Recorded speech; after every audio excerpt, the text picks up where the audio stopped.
Je pense que la constitution actuelle peut être améliorée. Et voilà pourquoi je pensais qu'il faut laisser ce débat se dérouler dans le pays, au niveau des partis politiques, pas seulement, au niveau de la société civile, au niveau du peuple tout entier.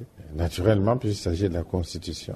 Et à l'issue de ce débat, il faut que le peuple tout entier se prononce par référendum. Oui. Et sur quel point en particulier est-ce que cette Constitution pourrait être améliorée? Sur beaucoup de points. Je vais vous prendre un exemple. Le président de la République ne peut pas dissoudre l'Assemblée. L'Assemblée ne peut pas émettre des motions de censure contre le gouvernement. Aujourd'hui, l'Assemblée est tenue majoritairement par le parti au pouvoir et ses alliés aujourd'hui. Si un dirigeant de l'opposition arrivait aux affaires à l'issue des élections 2016, eh bien, il ne pourrait même pas gouverner. Il ne pourrait pas gouverner parce qu'il ne peut pas dissoudre l'Assemblée pour appeler à d'autres élections. Je donne un exemple, il y en a plusieurs. Et si la Constitution était changée, est-ce que cela rendrait possible pour vous de vous représenter l'année prochaine? Ça, c'est une autre histoire.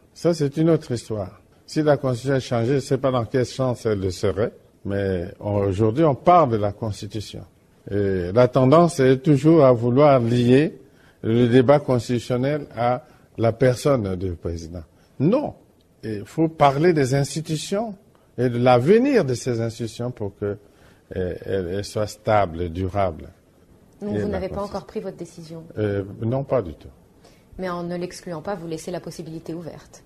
C'est le commentaire que vous faites. Qu'est-ce que vous avez pensé des commentaires d'autorités américaines et françaises sur le débat justement sur les changements de constitution en Afrique? On a entendu des commentaires des États-Unis sur la RDC, de la France sur le Congo-Brazzaville. Bon, mais je suis quand même pour le respect de la souveraineté des États et le droit que les peuples ont de disposer d'eux-mêmes.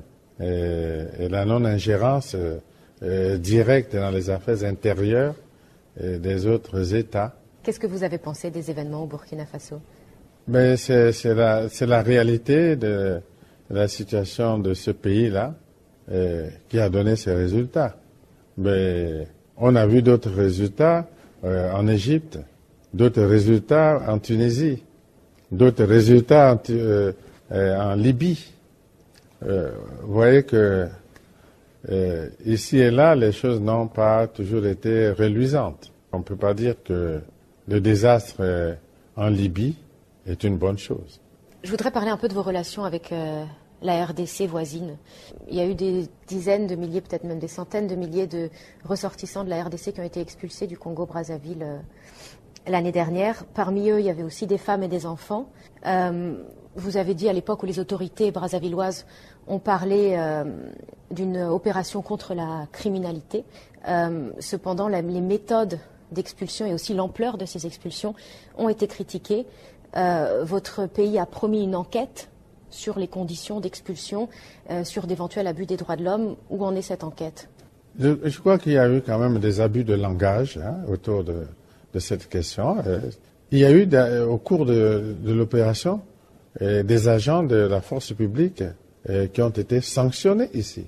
Il faut aussi dire que s'il y a des milliers de ressortissants de la RDC parce que dans une situation irrégulière ici ont été renvoyés à RDC, il y a encore de centaines de milliers de ressortissants de la RDC qui sont au Congo.